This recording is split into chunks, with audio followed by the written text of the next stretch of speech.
Madame le préfet, Madame la députée, Monsieur le président du conseil régional, Monsieur le président du conseil départemental, Mesdames, Messieurs, Monsieur le recteur en particulier quand même de Vaud, qui est notre invité cette année. En tant que maire d'Ax-les-Thermes, je suis heureux de vous accueillir une année de plus. J'espère bien que ça ne sera pas la dernière.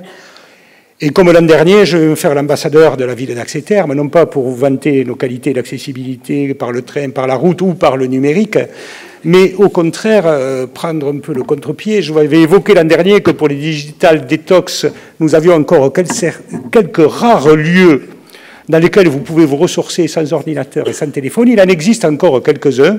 Nous avons 2 refuges de montagne que je vous recommande après ce congrès pour vous désintoxiquer. En attendant, bienvenue à vous tous et profitez bien de ce congrès de l'Ilovia. Et je vais laisser la parole au président de la communauté de communes. Merci à vous.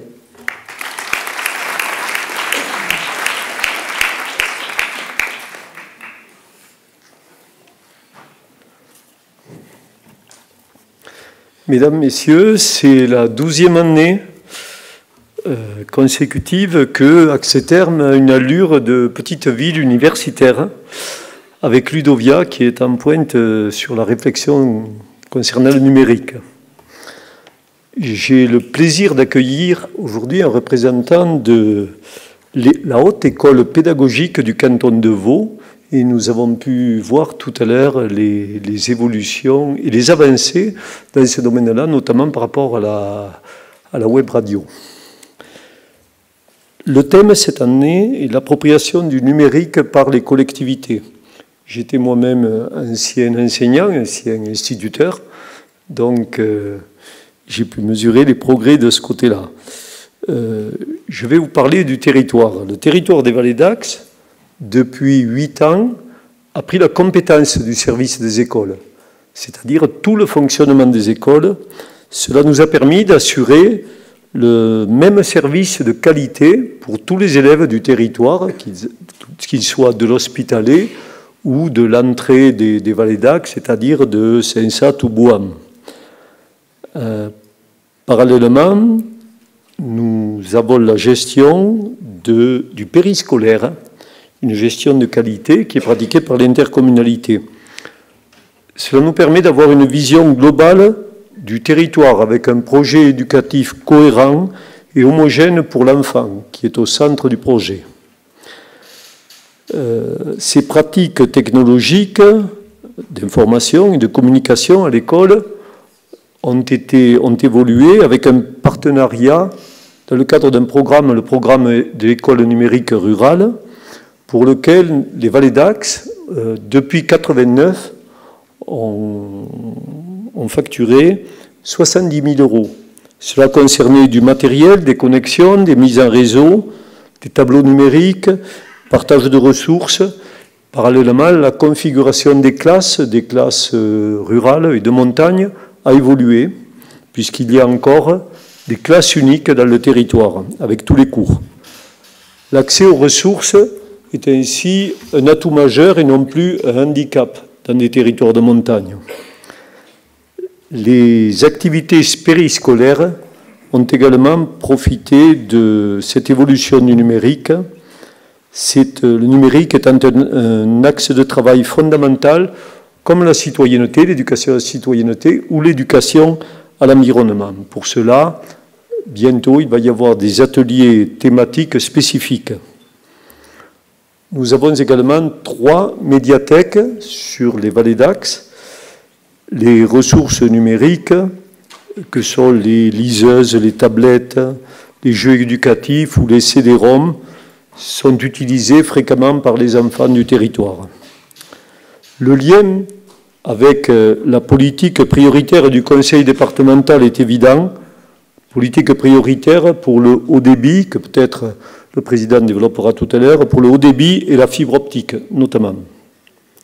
Il y a donc une complémentarité entre la collectivité et le monde du numérique qui n'est plus à prouver. Il y aura certes des évolutions, notamment des nouveaux projets innovants. Les échanges de 7 universités d'été le prouveront.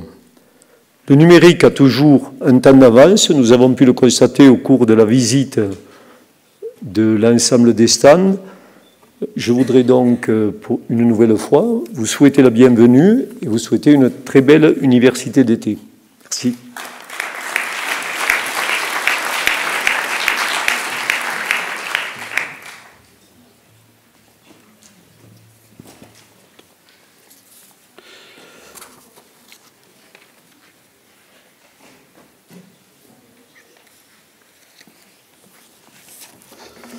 Madame la préfète, Monsieur le président du conseil régional, Madame Nadia Pelfig, qui est vice-présidente au conseil régional Midi-Pyrénées de ce qui nous rassemble ici, Madame la députée Frédérique Massat, Monsieur le maire d'Ax-et-Thermes, Monsieur Alain Naudy, président de la communauté de communes des Vallées d'Ax et vice-président délégué du conseil départemental, Madame Nicolas Quillan, qui est vice-présidente déléguée à l'éducation et au transport, et la présidente de cette commission est également là.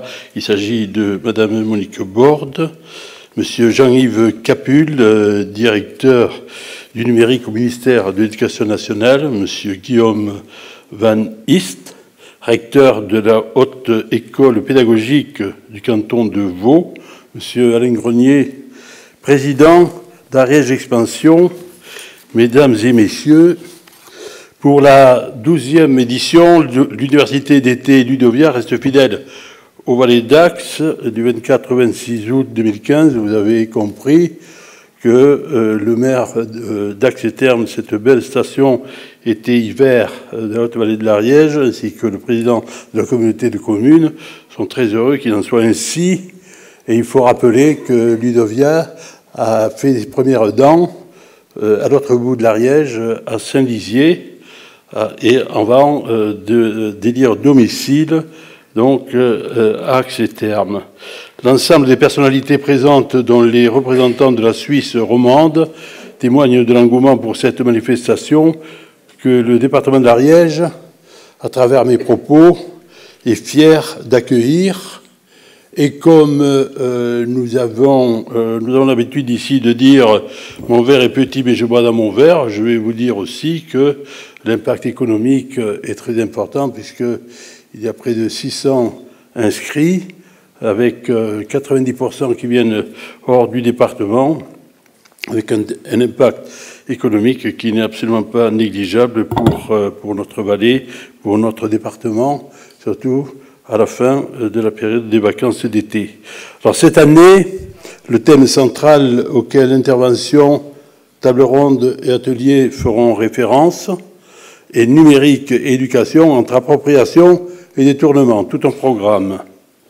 L'occasion de faire un bilan du chemin parcouru, des résultats obtenus et d'ouvrir d'autres perspectives encore pour l'avenir.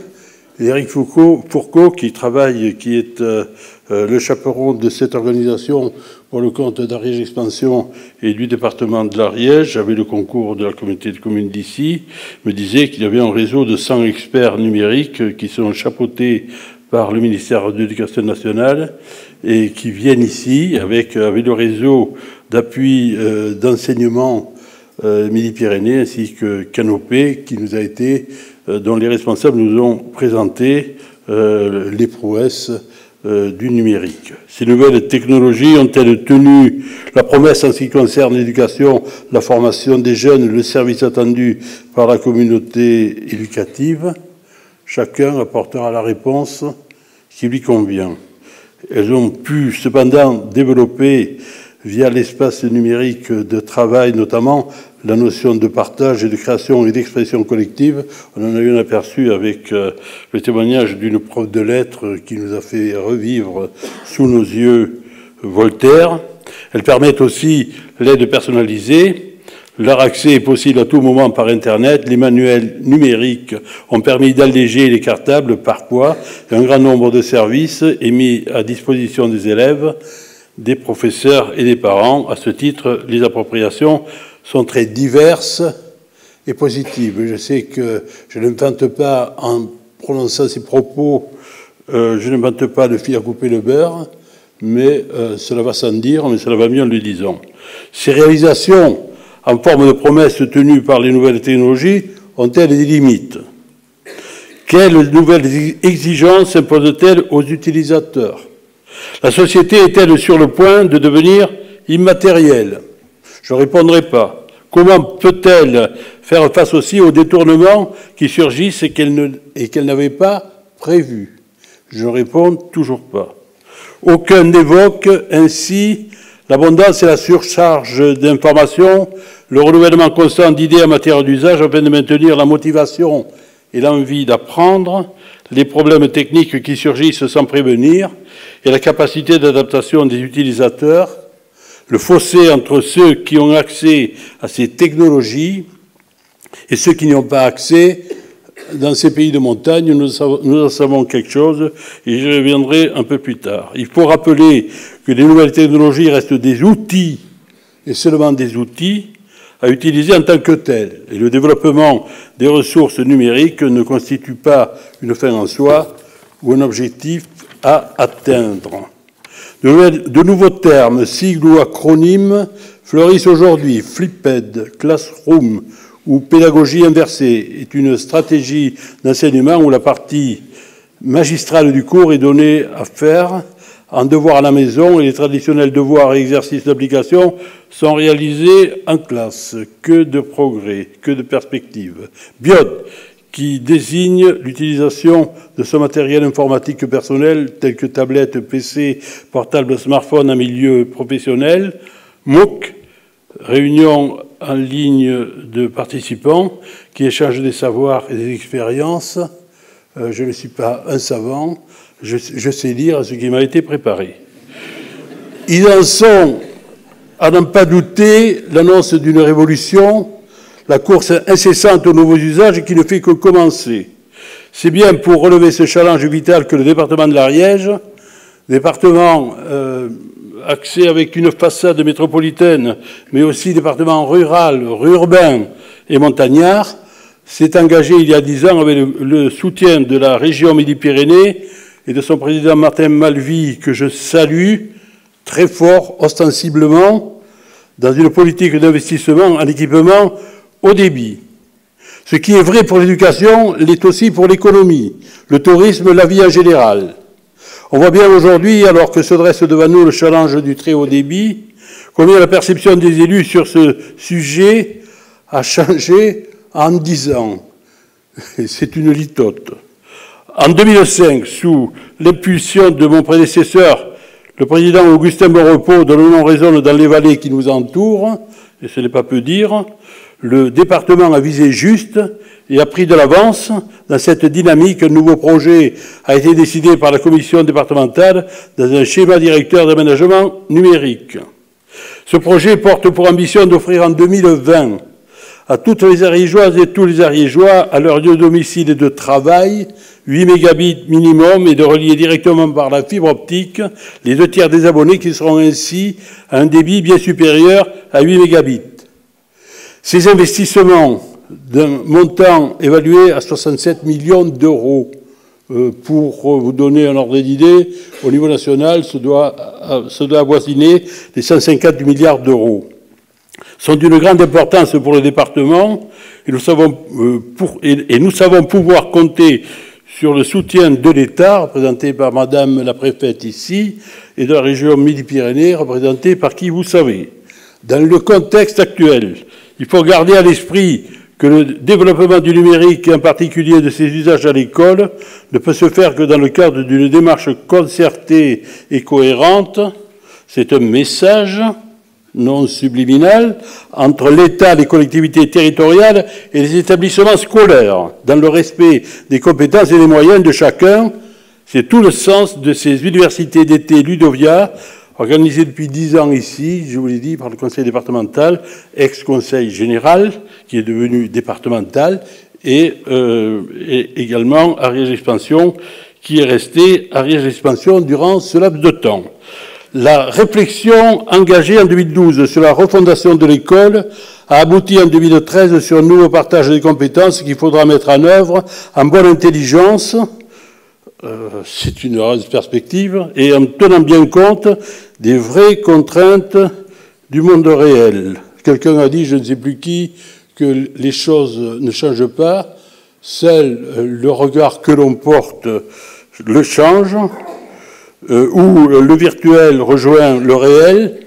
Le réel, c'est notre vie de tous les jours, sur les 4 saisons de nos montagnes, le virtuel qui nous est promis. Alors j'espère que c'est dans cet esprit constructif, imaginatif, mais non moins réaliste que Ludovia 2015 tiendra ses promesses. Bienvenue à tous en Vallée d'Axe, bienvenue en Haute-Ariège, bienvenue en Ariège, terre d'excellence et terre d'avenir. Je vous remercie.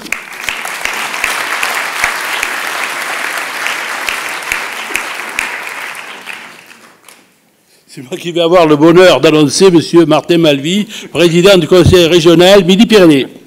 C'est pas l'essentiel, hein. Bien, Madame la préfète, Monsieur le président du Conseil départemental est néanmoins ami de longue date.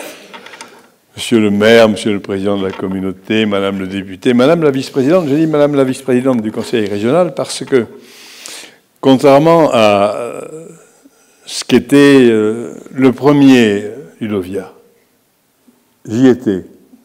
C'était, je crois, il y a 11 ans, 10 ou 11 ans. Aujourd'hui, lorsque je réfléchis, que je fais le tour de mon propre périmètre régional, de l'institution régionale, je me rends compte que sur les 15 vice-présidents, ils sont tous concernés par le numérique. Bien sûr, la vice-présidente qui est en charge de l'enseignement supérieur et des finances par-dessus le marché. Mais que ce soit le vice-président en charge des transports, le vice-président en charge du tourisme, le vice-président en charge de l'économie, le vice-président en charge de l'environnement, je pourrais faire le tour, tous aujourd'hui, comme nous, comme vous, comme nos concitoyens, sont concernés par le numérique. Qui nous aurait dit, lorsque le Conseil général de l'Ariège a pris cette initiative, c'était donc il y a 12 ans à peu près, que nous lancerions un jour avec le rectorat les environnements numériques du travail, et que 7 ans après, aujourd'hui, je parle des lycées, mais tu aurais pu parler des collèges, parlant des lycées, de nos 146 lycées, de nos 100 000 lycéens, qui auraient dit que la fréquentation des environnements numériques du travail serait aujourd'hui de l'ordre de 3 millions de consultations par mois. J'ai été le premier, mais pas le seul, surpris. Nous sommes passés progressivement à 1 million, puis à 2 millions, puis à 3 millions de consultations avec 100 000 lycéens, leurs familles, les enseignants, et puis l'évolution de l'usage aussi, des usages des environnements numériques du travail. Nous vivons une révolution. Et ce que nous avons vu, entre autres, tout à l'heure, mais pas uniquement, avec composition 3D, les Fab Labs, nous démontre que cette révolution est une révolution qui va aujourd'hui impacter, entrer, pénétrer le monde de l'industrie, le monde industriel. J'ai très frappé au Salon du Bourget, où nous allons tous les ans, dans la région de l'aéronautique, de constater que des grands groupes industriels avaient aujourd'hui mis à profit la composition 3D pour composer non pas quelques objets en carton, matière plastique, mais des objets métalliques lourds et résistants, et que des petites et moyennes entreprises s'étaient également engagées. C'est la raison pour laquelle nous avons lancé, avant les vacances, un appel à projet pour développer les Fab Labs en Midi-Pyrénées. J'espère que dans quelques mois, nous pourrons en accompagner une vingtaine ou une trentaine pour vulgariser ces technologies. Donc nous vivons une vraie révolution, et cette révolution, elle commence par l'école. Aujourd'hui, elle est à l'école. J'ai écouté, comme toi tout à l'heure, cette enseignante d'un collège qui, avec la passion qu'on connaît à certains enseignants, à tous les enseignants, qui, avec la passion que nous lui avons en tout cas découvert, nous a fait suivre un cours de collège à la découverte de l'ami Voltaire. Voilà. Puis j'aurais souligné aussi le caractère international de Ludovia, puisque plusieurs pays sont aujourd'hui représentés, et j'aurais salué plus particulièrement le recteur de la Haute École pédagogique du canton de Vaud, en Suisse, qui accompagne cette manifestation. Quelques mots. Pour nous, région, département, maire, mais pour nous, région, l'éducation, la formation constitue je n'allais pas dire l'essentiel, mais l'un des piliers de nos politiques. Puisque ça représente ici en Midi-Pyrénées, mais c'est souvent le cas dans les autres régions françaises, 43% de notre budget. 43% du budget de la région est consacré à l'éducation.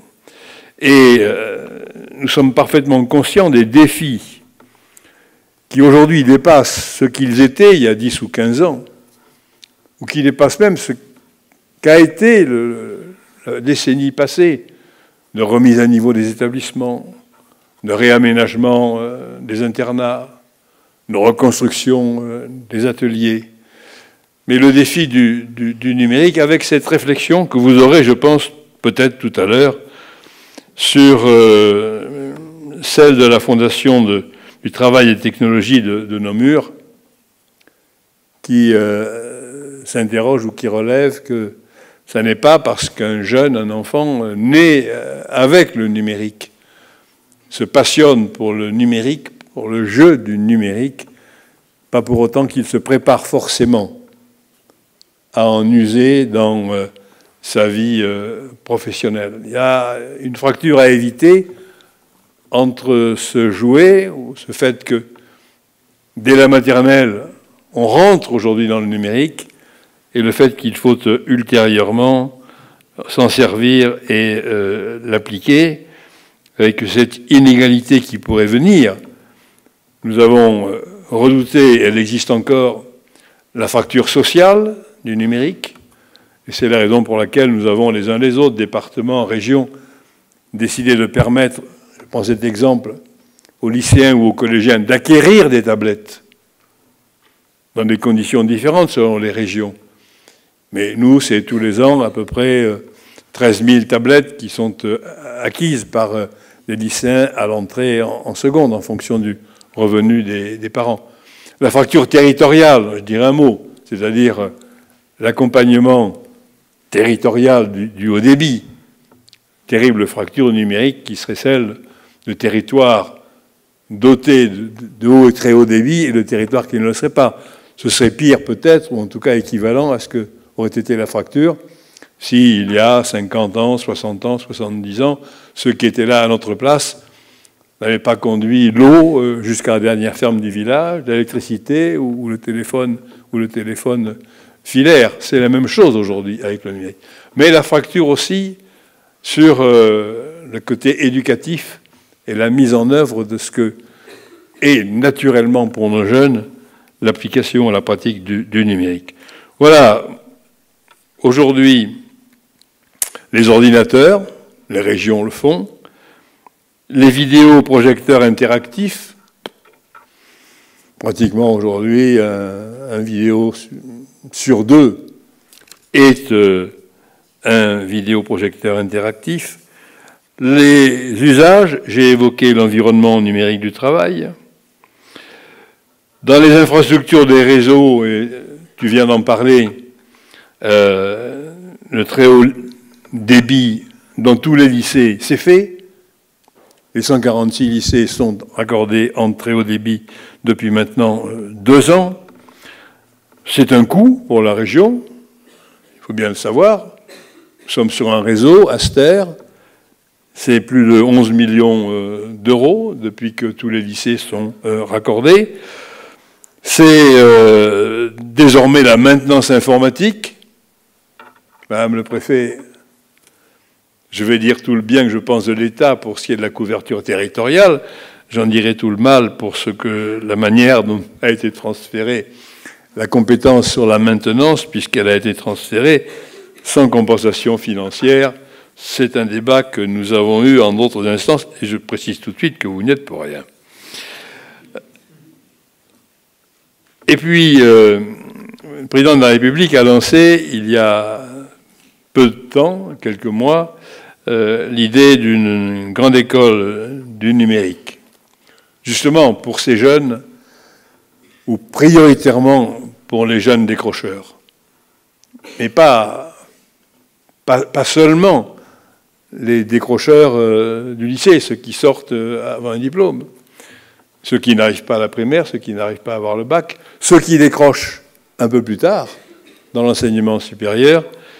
Nous avons décidé de développer une école régionale numérique ici en Midi-Pyrénées pour les jeunes, mais pas une école qui serait centrée sur la métropole, une école éclatée, c'est-à-dire dispersée sur l'ensemble du territoire. Et je souhaite qu'à la rentrée prochaine, dans quelques jours, en tout cas au mois d'octobre, nous puissions accueillir déjà 150 à 200 stagiaires afin de les aider à travers Pôle emploi, le repérage des missions locales, le repérage de nos structures informatiques, les cyberbases, tous les équipements dont nous disposons, d'essayer de détecter des jeunes qu'on pourrait orienter alors qu'ils ont décroché.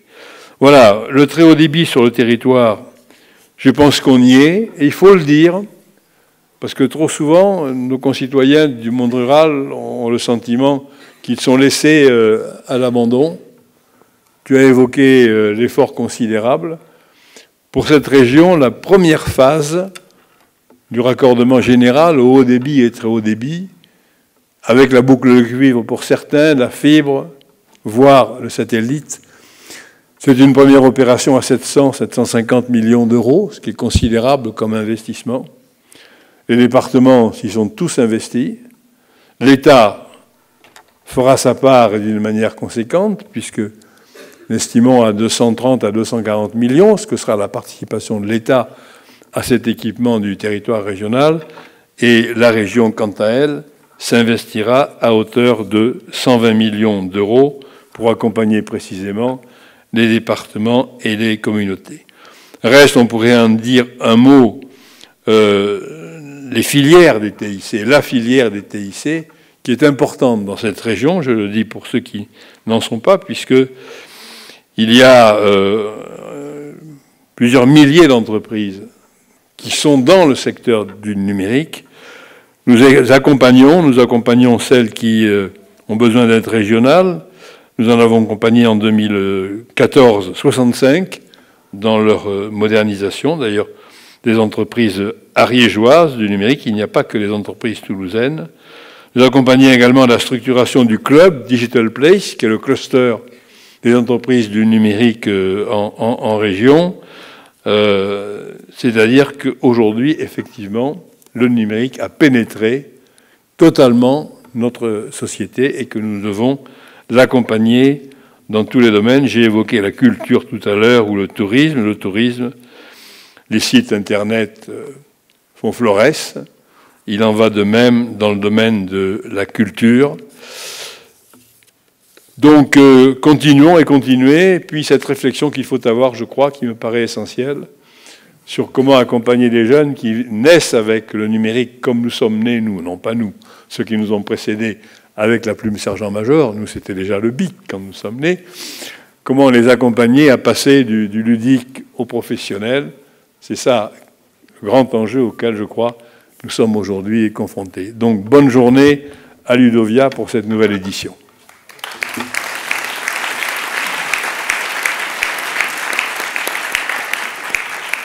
Madame Marie Lajus, préfet de l'Ariège.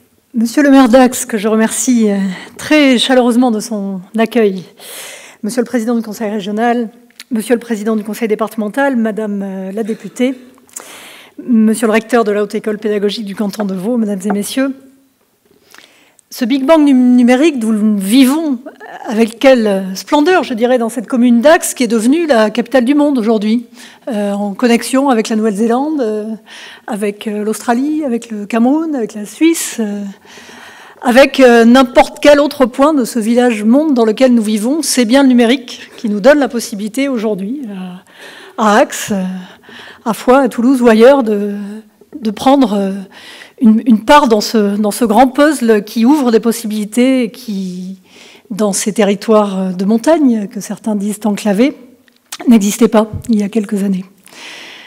Quel potentiel incroyable et quel risque aussi, parfois, nous fait courir ce nouveau monde dans lequel nous entrons, parfois en se sentant complètement illettrés pour certains d'entre nous, même si nous nous sentions jeunes dans l'administration, nous sommes, en regardant tous les stands que nous avons visités, parfois complètement à côté de la plaque. Et nous visualisons aussi, en nous sentant à côté de la plaque, que le numérique, c'est un potentiel, mais des risques de détournement et des risques de mésusage. Ces mésusages, ce sont ceux dont on a beaucoup parlé, par exemple, dans le développement d'Internet. Ça n'est qu'une partie du numérique, mais certains ont évoqué leur itinéraire professionnel antérieur. Moi, j'étais commissaire de police avant et je me suis occupée notamment de cybercriminalité. Et mon Dieu, quelles horreurs j'ai pu voir dans ces détournements de l'accès Internet par des enfants qui ont découvert des choses qu'ils n'auraient pas dû découvrir, par des adultes qui ont eu accès à des enfants auxquels ils n'auraient pas eu accès normalement, etc., etc., etc. Nous avons des tas d'exemples en tête. Le détournement et le risque que présente aussi le numérique, c'est tout simplement celui que vous avez évoqué, Monsieur le Président du Conseil régional, celui de la fracture, de l'inégalité, devant laquelle ces techniques nouvelles, ces opportunités nous placent les uns et les autres et placent notamment les enfants. Nos enfants qui, de même qu'il a fort bien été démontré dans les années 60 que l'accès à la culture n'était pas le même pour tous, que selon le capital culturel, personnel, familial dont nous pouvions disposer, eh bien, nous n'avions pas les mêmes chances de réussite. Eh bien, face à l'outil informatique, ces inégalités, ces différences sont potentiellement gigantesques. Quelle différence entre ceux qui sont dotés d'habilités particulières qui les mettent dans une familiarité immédiate et ceux qui n'ont pas cette habilité particulière, ou ceux dont les parents ont des équipements et une capacité à expliquer, à passer la connaissance, et ceux qui sont bien loin de tout ça, dans ces départements, par exemple, où tout le monde n'est pas doté des outils et de l'accès à l'informatique et au numérique. Et bien, face à cela, c'est un enjeu formidable pour les collectivités territoriales, mais aussi pour l'État, que de garantir dans ce champ-là, comme dans les autres, qui est la grande mission de l'État, à savoir la lutte contre les inégalités et la garantie de l'équité sociale et l'équité territoriale. Cet enjeu d'équité sociale et d'équité territoriale dans l'accès au numérique, eh bien, il passe évidemment d'abord par l'éducation. La nation, nous dit le préambule de la Constitution, elle se doit de garantir l'égal accès de l'enfant et de l'adulte à l'instruction, à la formation professionnelle et à la culture. Je rajouterai au numérique, bien évidemment. Et cette responsabilité de la nation, c'est en grande partie une responsabilité de l'État, aux côtés des collectivités territoriales, mais dans une volonté de pouvoir adresser un regard d'homogénéisation des politiques publiques conduites de manière à ce que chacun puisse avoir accès aux mêmes ressources. Alors, dans certains domaines, l'État fait particulièrement confiance aux collectivités territoriales. C'est la raison pour laquelle il leur a dévolu des compétences peut-être sans compensation. Mais ça n'empêche pas l'État, le gouvernement, d'être très engagé dans ces politiques de garantie de l'équité territoriale, d'abord sur les développements et le déploiement des infrastructures. Les plans de déploiement des infrastructures, c'est le premier grand champ de responsabilité et d'accompagnement de l'État aux côtés des services territoriaux, avec ce plan national de développement notamment du très haut débit maintenant, pour lequel la barre a été placée haut, puisque l'enjeu de la couverture intégrale du territoire Et l'horizon de cette couverture intégrale du territoire, c'est 2022. C'est demain, avec déjà 50% de couverture du territoire en 2017. Le département de l'Ariège est très bien engagé, mais c'est un investissement très important pour les services de l'État, à la fois investissement en ressources financières, mais aussi en implication des services aux côtés de tous les territoires. Le deuxième grand champ d'implication du gouvernement et d'engagement de l'État, c'est l'éducation nationale, tout simplement, et c'est le plan numérique, le plan de développement de l'éducation numérique, présenté par le président de la République cette année, en 2015, le 7 mai 2015, qui repose sur 3 axes qui sont très bien illustrés dans les différents travaux qui vont se déployer ces jours-ci. C'est d'abord l'équipement des classes, le matériel, le développement des équipements en informatique, enfin d'abord la connexion, les outils, les tablettes, les différents matériels plutôt. Le deuxième axe, c'est la formation des enseignants. Et là, je crois qu'on est vraiment bien au cœur de ce sujet, à la fois sur le volet recherche, colloque et les échanges qui vont se dérouler à Ludovia ces 3 jours qui viennent. Et le troisième axe, c'est le développement de ressources en ligne, de capacité à produire de la documentation, des ressources accessibles, et qui soient aussi des ressources garanties par rapport à... On en parlait tout à l'heure au risque de dévoiement et de matériaux que l'on trouve en ligne dont la qualité n'est pas garantie. Le gouvernement s'est engagé à développer ces ressources en ligne. Et je crois que la présence de Canopé aujourd'hui est aussi une illustration de cette volonté de modernisation des ressources éducatives. C'est aussi le développement des grandes écoles du numérique qui sont effectivement un moyen aussi de valoriser des compétences d'élèves qui, pour certains, se seraient trouvés en échec face à des modalités pédagogiques peut-être un peu inadaptées à certains profils individuels. Il est vrai que le champ du numérique offre des possibilités de développement et de reconnaissance des compétences et des capacités peut-être supérieures à des formes d'enseignement plus traditionnelles.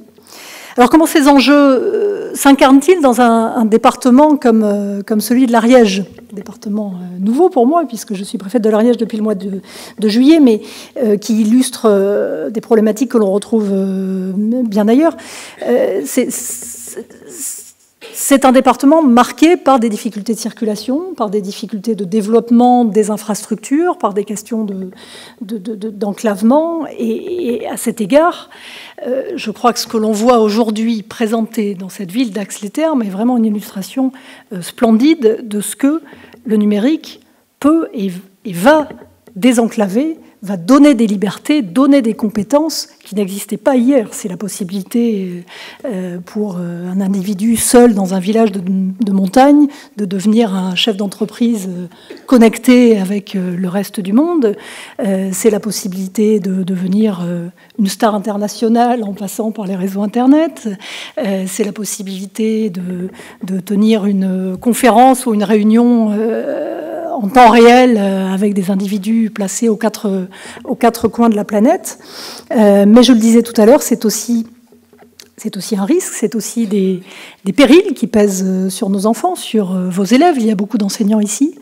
Il y a une chose qui m'a beaucoup alertée quand je suis arrivée dans ce département, c'est de me rendre compte que sur la question de la radicalisation religieuse et du risque terroriste, un département comme l'Ariège, finalement, proportionnellement, recèle beaucoup plus d'individus dont on sait qu'ils présentent des risques de bascule terroriste que des départements très urbanisés. Une des raisons, c'est l'accès au numérique au sens large, à l'Internet au sens le plus étroit. C'est la possibilité d'être mis en contact avec des tas d'individus qui peuvent vous amener à une logique sectaire, à une logique de dévoiement de la religion, etc.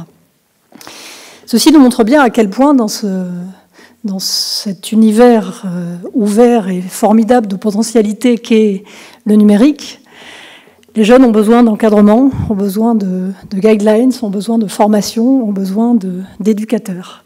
Et ceci nous remet face aux enjeux qui sont ceux de ce colloque, de ces échanges d'aujourd'hui.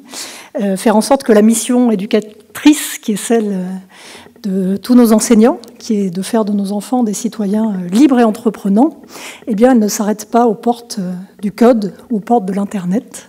Vous avez beaucoup de travail pour faire en sorte de former nos petits citoyens pleins d'énergie et de capacité de développement et à les former dans toute la jungle et l'univers du numérique. Je vous souhaite de magnifiques journées de travail extrêmement productives dont nous puissions voir le plus vite possible les effets dans nos classes et dans nos structures d'enseignement. Merci à tous.